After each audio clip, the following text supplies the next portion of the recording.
What is up, everybody, and welcome into the Bat Flip, where we discuss everything baseballs, talking about Tennessee and just another sweep. We got the brooms out, keeping them out. Caleb's got one on his face, so it's awesome. I'm Landon Raby, with me, Dylan Taylor. I mentioned Caleb is in the behind the scenes. He'll be here in and out as well.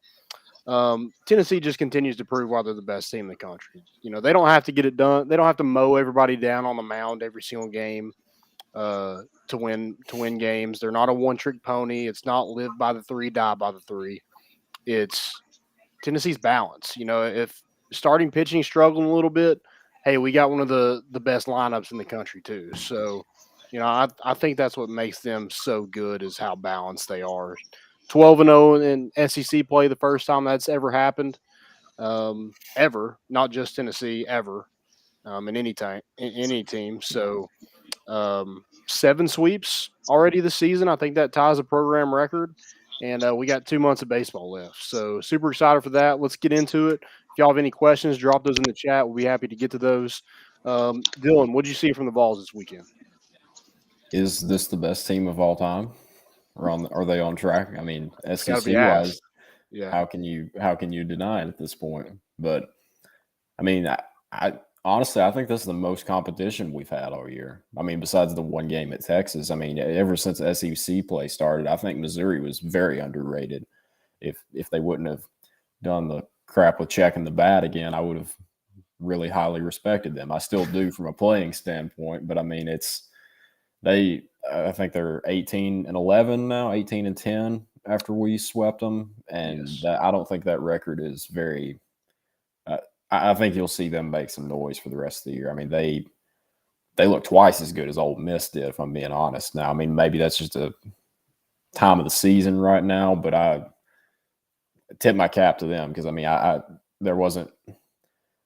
You could say, I mean, 11-4. You could say that one got away from them, but I mean, majority of that game is pretty tight as well. So hats off to them. But I mean, yeah, that's a series where 3 years ago you maybe win one game with old Tennessee teams, and now I mean, even though it was a little bit tighter, it's still a sweep. And I mean, it was clear who the best team on the field was. So just a sign of the times. Yeah, they definitely gave our starting pitching the biggest competition so far. Even Texas, Chase Burns was coasting. And so we kind of had to. He didn't go back out there, and then it kind of got away from Tennessee at that point. But yeah, starting pitching wise, I was super impressed with Missouri. I think they were a really good baseball team. Now, were they just? I hate to bring up this, but was this their Super Bowl? Or were they like just amped up for this game? Who knows? But they have some guys that can hit the long ball. I think some of their starting pitching was pretty good. Their bullpen, we just made them pay, in later innings and stuff like that. But I thought their starting pitching was really, really good. I mean, Friday, you had people like the Negavols even came out. We're like, oh, here we go, going to lose to Missouri. So it was nice to see Tennessee kind of like be behind for a majority of the game, and then you still come away with an 8-3 win on Friday night. Kind of not the same deal, but you were behind. You weren't. Tennessee's usually the aggressor, and usually jumps on people early. Well, Friday and Saturday, those Missouri jumped on you quick. And so it was really nice to see how Tennessee responded. They didn't panic. Chase Burns was kind of uncharacteristic, walking some guys, giving up the long ball, and that's what caused him to come out. It wasn't the runs in the first inning. It was like after that he started walking people. Um, so it was interesting because last weekend against Vanderbilt, he used four pitchers.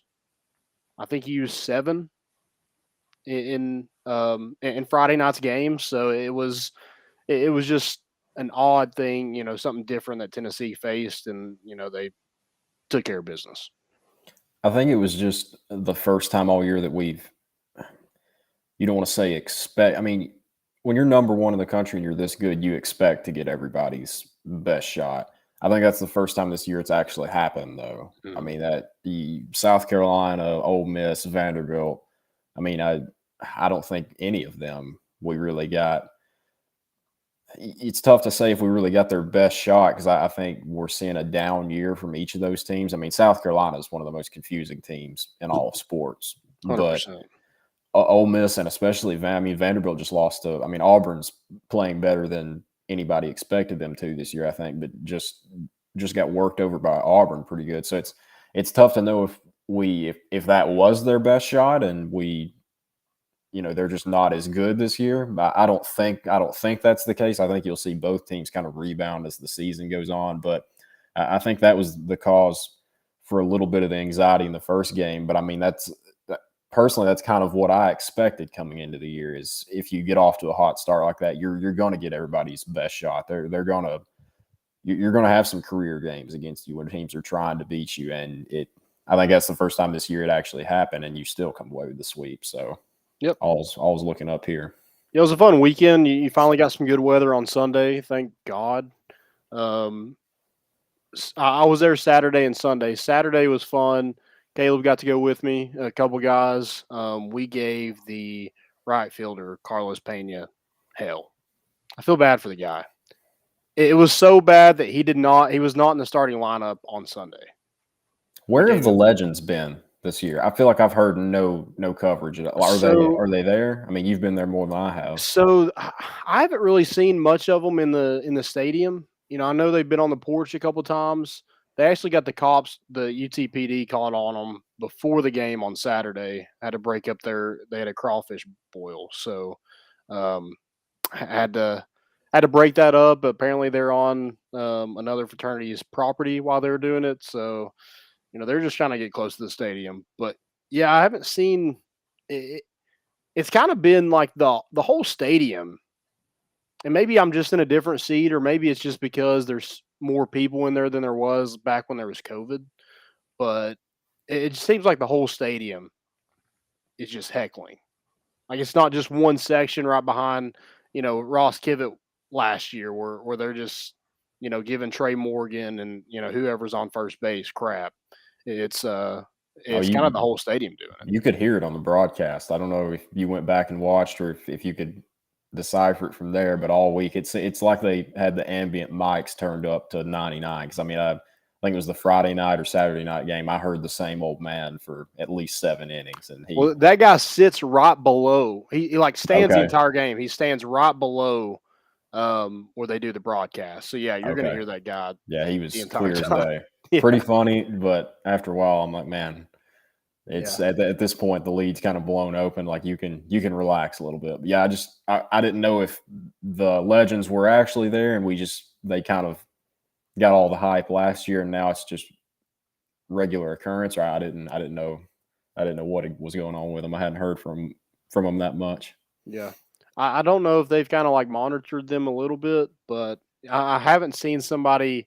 Mullet luge or have a funnel. It was cold. Yeah, it was cold this week. Yeah, that's true. So or have a funnel, yeah. But hopefully when it starts warming up a little bit, they'll be out and about, and we'll see some shirts off. Caleb took his shirt off when we had a home run on Saturday. So Caleb did a little bit of everything from what it looks like. Yeah, if you can't tell by his voice, he did. He had a rough time on Sunday after the fact, but yeah, it was a lot of fun. Just and I'm excited for this weekend. It should be decent weather all weekend, so hopefully you're able to get an even better crowd than you did this weekend. Man, the only thing that was really like, I guess maybe you shouldn't have seen it. And that's Sunday. You have Missouri check Trey Lipscomb's bat in the middle of his at bat. It's like a 2-2 count. That can't happen. I didn't know that was. I mean, I don't guess there's a specific rule against it, but I figured that would be like a thing. Like you check it before the at bat or after the at bat. That seems like too much of a way to communicate with your pitcher if you just distract them by, oh yeah, like check his bat, it's a 2-2 count, big pitch coming up here. I figured there was some kind of rule against that, but yeah, it was like the catcher like said, hey, this doesn't have a sticker on it, and the ump like took Trey's bat from him and like twirled it around a little bit, and you come to find out it had the sticker. But yeah, that stuff can't happen. But hey, it seems to motivate Tennessee. So whatever motivation they need to use, hey, we're all for it. I don't know why you would ask to check that again unless you're 100% sure. So I don't. Maybe when you hit 8 home runs in a series, maybe people like, hey, I just got to make sure, okay. I guess so. But it seemed like everybody kind of got involved in the lineup this weekend. 1 through 9. Jared Dickey was back in the lineup. That was big. He doesn't seem 100% with that foot, but he just gives you so much at the plate. So even if he's not healthy, I think you got to play him. He was big on Saturday. Had that big hit that scored Lipsius that got college baseball fans around the country kind of riled up about Luke Lipsius doing the bench warmers point on home plate. So yeah, that was big. Christian Scott on Friday was 3 for 4. That was big.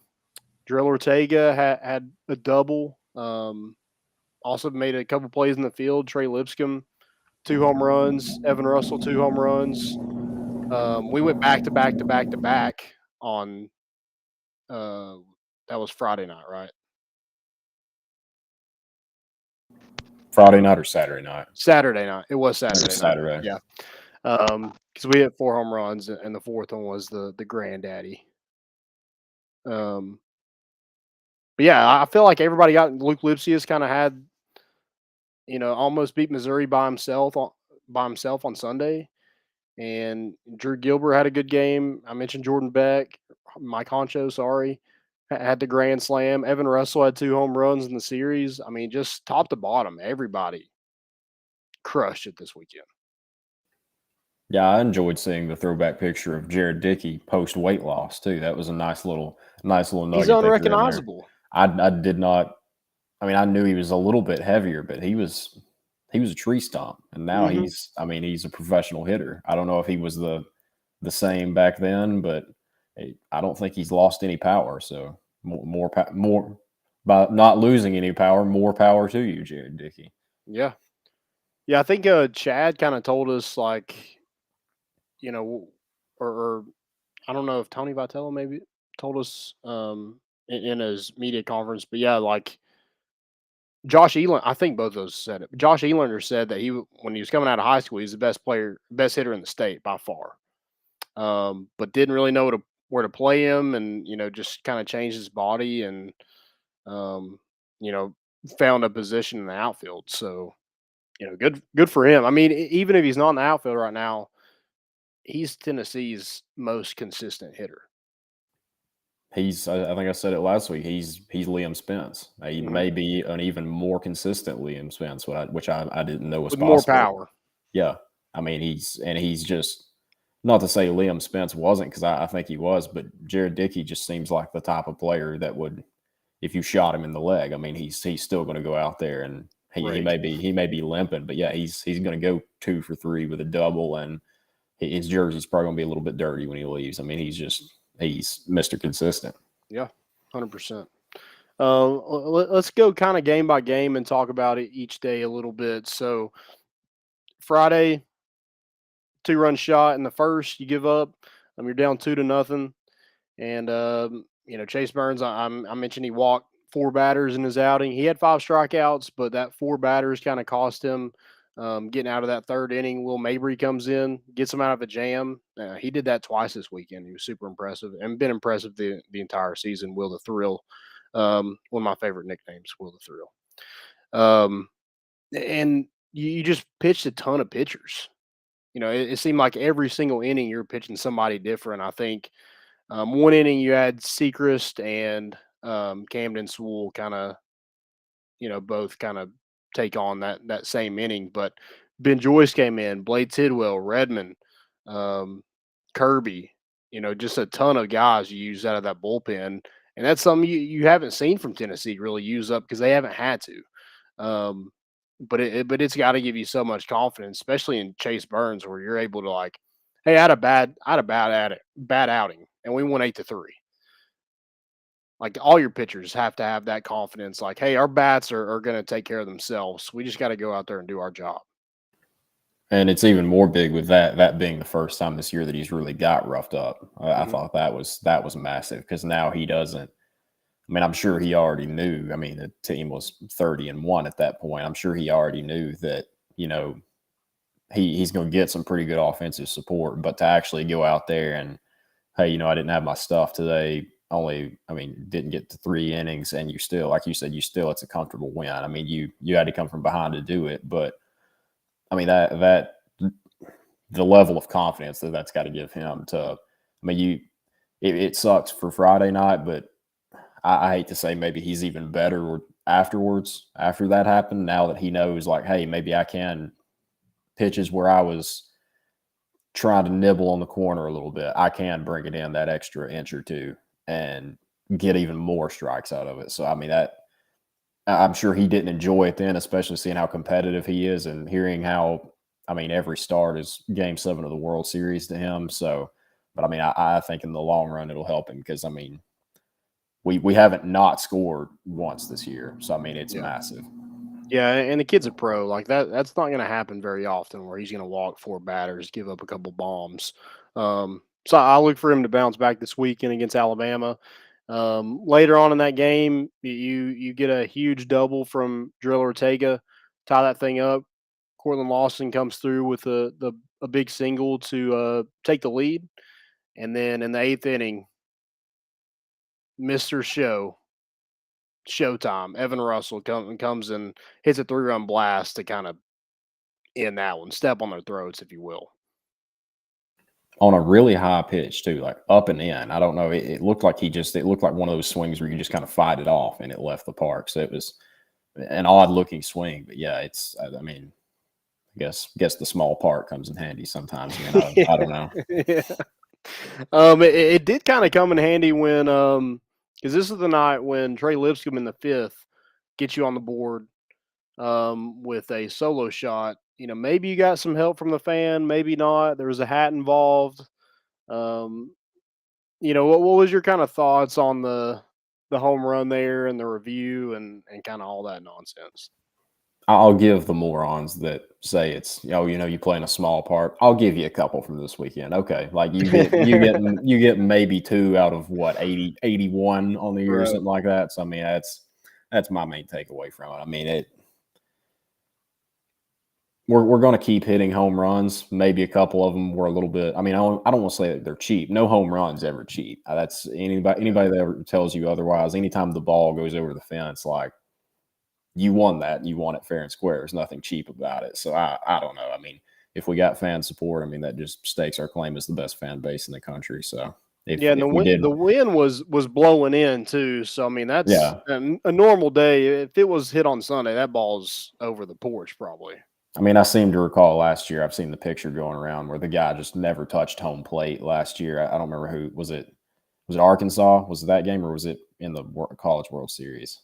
I don't remember. It may have been Texas, but I just remember the play where they play at the plate. He never touched home. So there you go. Payback. We got a home run in early April in our and we had another kind of review in this game where the catcher throws it to the dugout without calling time first. And they don't reward Tennessee with a run. They don't end up getting a run in that inning.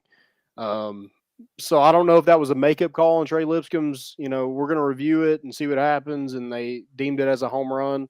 But, Tennessee should have had a run either way. That's one of those cases where an umpire just got caught not paying attention and didn't know what to do. Like I saw a TikTok, I think it was yesterday, of a guy leaving second, rounding third, and just completely just cut through the infield grass because neither umpire is looking over there and scored easily. Oh my gosh. It's another stake for you, my claim that you need an umpire up there all the time, just kind of watching everything. Because it's too easy to do stuff like that. And there's too much for umpires to miss, especially when there's only 2, like in that situation I saw. But I don't know. Anybody that wants to try to use that as an excuse for why we won or why we're so good is, you're getting all the calls. I'd refer them to any Tennessee athletics event for the past 15 years, really. We just got to go back a couple months to the bowl game. Yeah. Come on now. Give me a break. Right.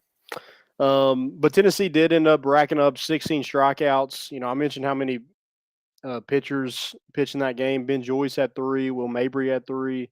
Blade Tidwell gave up a few hits, but had 3 struck out the side in his inning.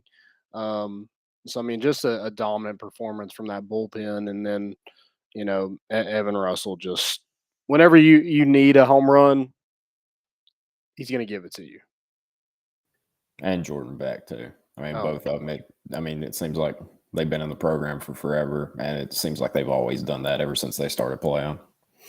yeah, it's like you don't necessarily need a home run, but Evan Russell, you're just like, I need a big hit. Evan Russell hits a home run. Like the back to back to back to back.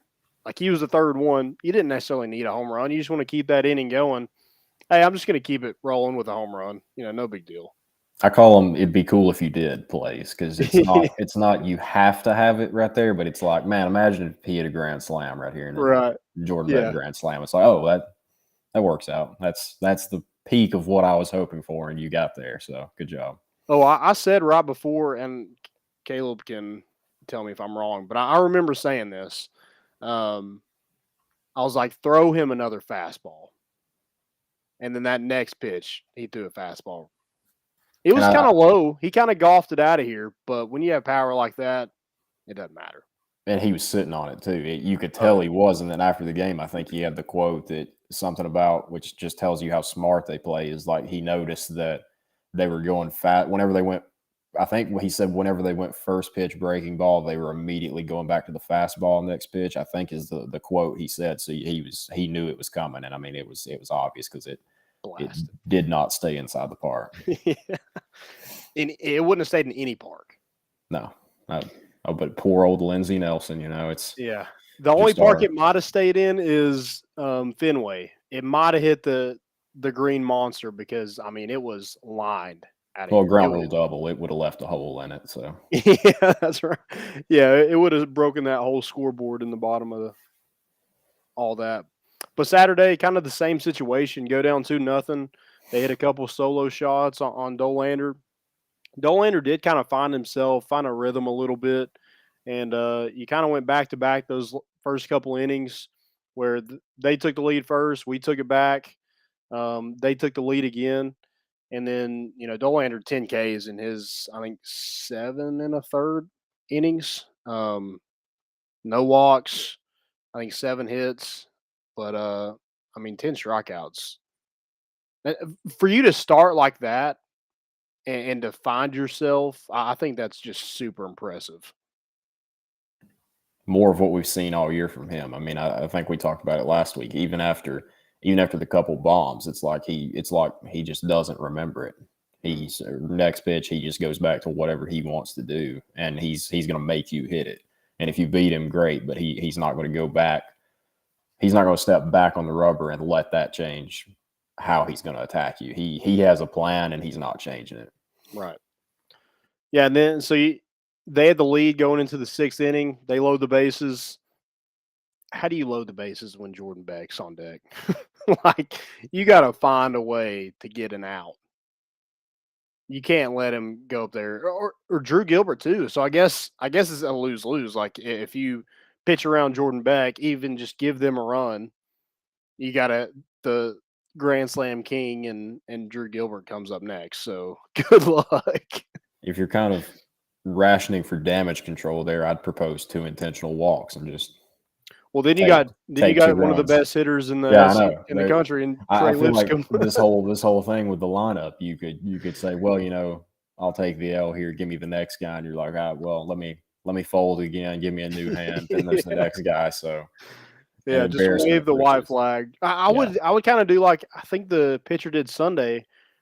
He wasn't faking an injury, but they came out there like checking him. Oh, dude, I would have went down with like Ole Miss football player. Oh yeah. Yeah, I would have ruptured an Achilles or something. Yeah. I'd make a scene. Yeah, for sure.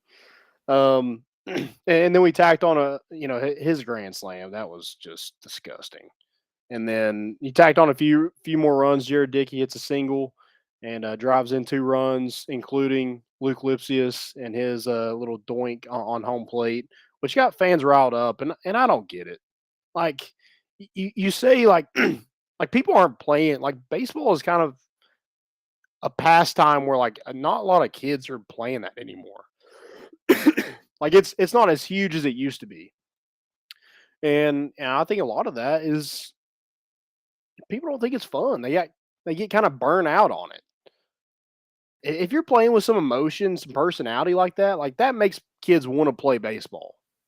Doing the bitch warmer doink, flipping a bat, dancing with your coach on your trot around the bases. It's fun. Okay. Why does every kid want to play basketball right now and shoot deep threes? It's Steph Curry. Because is there a player, whether you like him or hate him, is there a player that has more fun when they're playing than Steph Curry? Absolutely And just not. makes it look like he's playing in the backyard somewhere. You go to NFL, Patrick Mahomes. It's a guy that throws from different arm slots thanks to baseball, but is able to do things. Looks like he's having fun, whether you love him or hate him. It's guys that have fun while they're doing it, and I'll never understand. I mean, but before this rivalry with Arkansas baseball has really developed over the last couple of years, I never had anything against Arkansas. Thought their fans were, fine. Wasn't pro or negative. I mean, I've always said if Tennessee ceased to exist, I like Auburn and LSU and Arkansas. Like they're one of the ones that just kind of, no opinion of them really. Mhm. But after seeing their baseball fans and just how every little thing that we do just sends them, I know Caleb was talking about it, just sends them over the wall insane about how it's disrespecting the game. I saw somebody talking about this great game that Babe Ruth and was like listing all these old guys. I'm like, you were like Babe Ruth was drunk half the time in the dugout. Exactly. like He had a you ton of understand fun. you understand that, don't you? Yeah. I mean, I just to make that your argument, and then I get what you're going for. You're going with legends of the game, but I mean, there's several of those guys back then too that weren't really great human beings either. I mean, that's just a crazy argument. And it's just the no fun police. It's them times 10. I mean, it's anything that we do and it makes me even happier because I'm of the crowd of, like, I guess being younger, that I'm like, I want to see, there needs to be more fun. Like there needs to be more trash talk. If Jordan Beck wants to hit a grand slam and yell at Missouri's dugout, that's fine. If Missouri's pitcher wants to hit him in the ribs next time he comes up, that's fine too. If the two teams want to clear the benches and come out and yell at each other, that should be fine too. Like you need more fun and you need more controversy. Like it's why that's the reason. And it's why there's blackouts. I can't watch the Braves in Tennessee. Like it's that kind of stuff that just the MLB from there down and just the older generation that I don't understand. There's no sport that kills itself like baseball does. And it's because of that mindset. Yeah. I mean, like there's no coincidence why Tennessee is number one. They're having the most fun. Yeah. And that's a big part of why this team is so good. They're so close knit, and they let their personality show. They're not playing tight; they play loose, and now we got the talent playing loose, and we're number one, and it's not even close.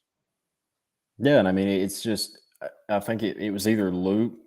I think it was Luke or Drew that they talk about. They were kind of the doormat for a while. I mean, they were the team that kind of just laid down and took it. Like, and now it's like when you don't keep doing that, it's perceived as, they actually play with fire now. Well, they're disrespectful. Like I haven't seen anything from this team in the last couple of years that I think is disrespectful, unless the other team started something. Like if you want to talk, like you kind of open the doors then to, well, just who's the best trash talker then? Like you can't start talking then complain that you're not as good at trash talking, because I can tell you any Tony Vitello team, like they're going to be pretty good at trash talking because he is too. Exactly. Yeah, him coming around the home plate right there after the game and yelling, "Check those effing bats." I mean, that's legendary. Yeah, and I mean we play with wood statue. bats. We play with wood bats tomorrow, so maybe that'll quell We're some of playing the in such a argument. huge park too, so Yeah, I know it. It just I don't. It's like they look for every excuse to just discredit, and I mean now it's finally that's why the one Sunday was huge, because you're the best. You're off to the best start in SEC history, Yeah. and arguably college baseball history. So, And we beat. It's not like we just beat the bottom teams in the SEC. We beat Vanderbilt, Ole Miss. right, I think Missouri is better when I give them credit for it. South absolutely. Carolina's proven they're pretty good too. So I would like to step in and say Ole Miss and Mississippi State right now are the bottom of the SEC. So let's make sure that's noted. Well, we kind of helped Ole Miss get there. I think we broke Ole Miss and Vanderbilt. Oh, I know. Yeah. I just keep hearing about how great their programs are while they're holding 100%. They're holding up the bottom of the SEC right now. Just those two. Well, if they had a smaller ballpark, they'd be good too.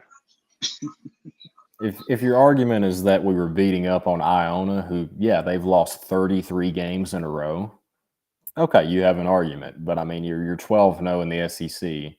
You just beat the most dominant. You swept the most dominant program over. I mean, the past decade, close to it. Ole Miss has been. I said it last week. They've kind of been the hot up and coming team the last couple of years.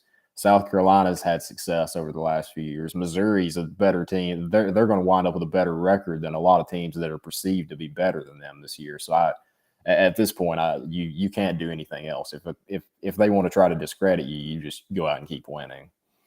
Yeah, absolutely. I mean, if you don't like it, do something about it. Exactly. Come and beat us. Sunday, Drew Beam. That man. He finally got him a shirt. We finally got him some merch out there. Love to see that. But, man, he's a pro. And first, it gets out of the first inning. That was new to us this weekend. Got some good weather, but he was just another really good outing from him. 6 1/3, 6 hits, 2 earned runs, 7 Ks.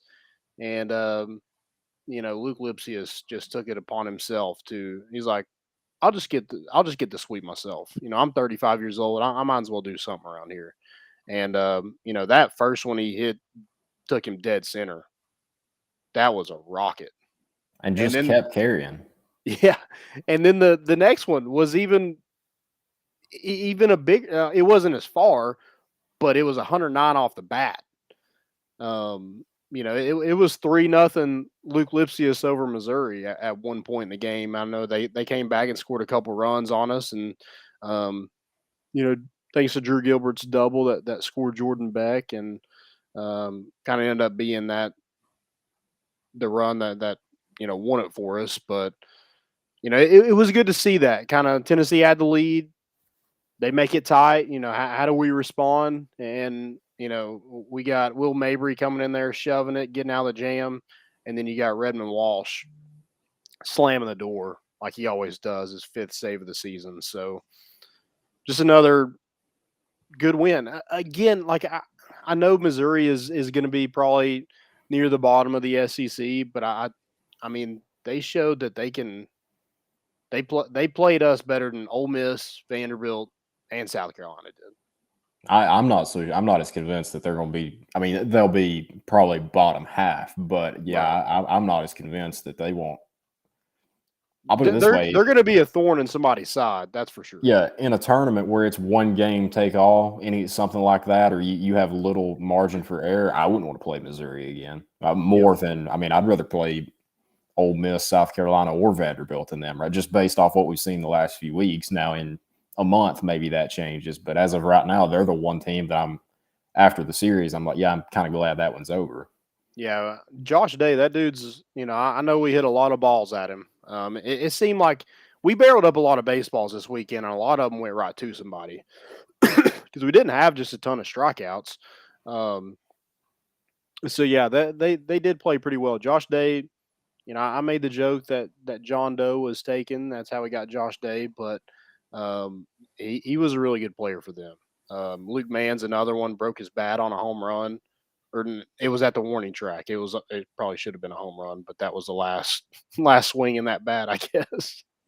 The Charlotte transfer, the pitcher, he had us off balance too. Was that the Sunday game? Is that right?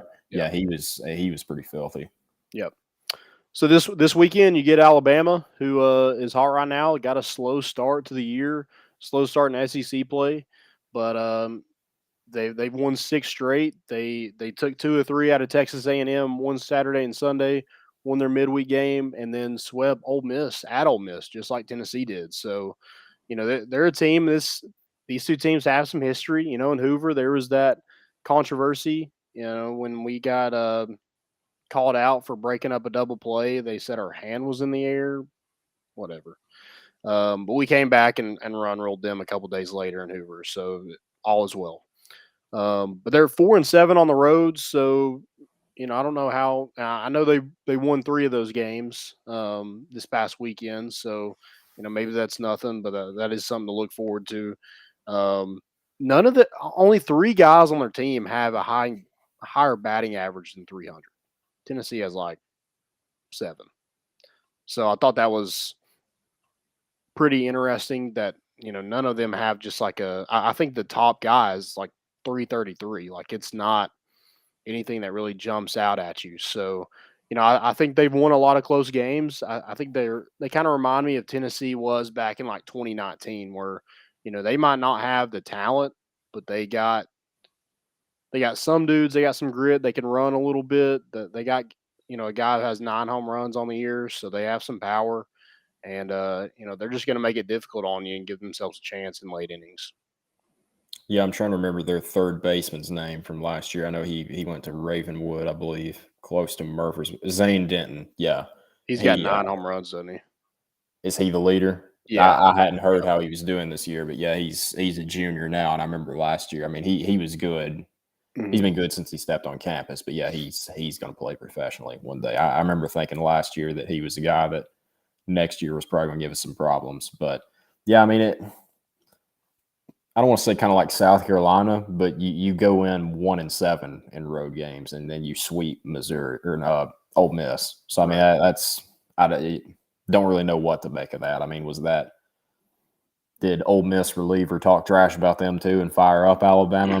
Maybe that's. I mean, I thought he got banned from press conferences, but that's who knows. I mean, I'd expect a fight from Alabama. So I don't know if it was this weekend or last weekend, but Mike Bianco, however you say his name, he was the one that didn't get Alabama fired up. I think he maybe poured some water on his own pitchers. He just straight up said he doesn't have any dudes. So we don't have any dudes. Interesting. I don't know who our starters are. Oh yeah, but he's like the locker room's got to be gone. I mean that's you can't be a coach and say that, but I totally agree with that. I mean their pitching staff was pretty subpar, if you ask me. Yeah, I just don't know if the head coach should be throwing that one out. Yeah, I think probably leave that one to the media, brother. Right. Well, let's get into big weekend. I'm excited for it. Again, should be good weather. Let's get into our MVP real quick. This one's kind of going long too. We got a lot to talk about. We have the number 1 team in the country. We have to make the most of our time while we're here. Exactly. Yeah, we got to get all this recorded. Keep it, save it for safekeeping. MVP. I was going to kind of make a last-minute pick just because I wanted to pick Beam. It's tough because it was a total team effort this weekend. Right, and Beam's just. I'll go Jordan Beck just because of the home run, and I loved him yelling at the Missouri dugout. Just for that play alone, I'll go Jordan Beck. Great bat flip. Great bat flip. He turned and yelled at the Missouri dugout while also turning on a dime back to first base. It didn't trip. I would have tripped in that situation. So shout out to your athleticism, Jordan Beck. Athlete. Put 5 syllables. I feel like I haven't given it to him this year yet. I mean, it's just not because he hasn't done anything, but I need to give him one before he's making millions next year. He can use my MVP award in his negotiations with the Boston Red Sox or something like that. So. Yeah, there you go. Hopefully it's not the Boston Red Sox, but yeah, you get it. Oh yeah, yeah. Wow. Mine's Luke, 35-year-old first baseman. He's 4 for 10 on the weekend. He had that fantastic slide on Saturday night, 2 home runs, 4 walks. I think he was he's one of the leaders in the SEC in on-base percentage. So, finds a way, 3 RBIs. All those were on Sunday, as well as his 2 home runs. But, man, that was just a solid performance from him. And when it's usually like home run or strikeout, but every time he gets a piece of a ball, it's hit hard. And he seems more comfortable against lefties this year too. I feel like that hasn't been. I mean, I haven't looked at the splits. Maybe the stats don't show it, but I mean, just remember last year and years before, it's like if he was facing a lefty pitcher, it's like, well, anything where the pitcher's kind of coming across his body, that's probably going to be tough for him to handle. And this year, I don't feel like I've seen one where he was just really uncomfortable against a lefty. Gotcha. All right. Well, yeah. Yeah, he's great at first base too. He's a great defender. I think Tony Vitello talked about it. He's like, none of the staff played first base, so that was an interesting kind of adjustment to coach him, and get him to where he is defensively. But yeah, they've done that, and he's a really solid first baseman for them, and gets that MVP award. Caleb, you want to go MVP? I'm sure Todd Helton gave him a few tips too. Maybe sure. Text him a few. Yeah, him and Redmond Walsh. Yeah, they're about the same age. Yeah, I think they are. Caleb, you're breaking up, so I don't know if we're going to be able to hear you, brother. But guys, that's all we got. Thanks for listening. Caleb goes Drew Beam. Safe pick. When in doubt, go with Drew Beam. There were no wrong picks this week. The dream. Guys, thanks for listening. We'll be back next Monday with the Bat Flip. We'll be back. Me and Caleb will be back on Thursday with more important issues. Talking a lot of other sports as well as Tennessee baseball because, we're a Tennessee baseball podcast first. Guys, thanks again. See y'all this weekend. We out.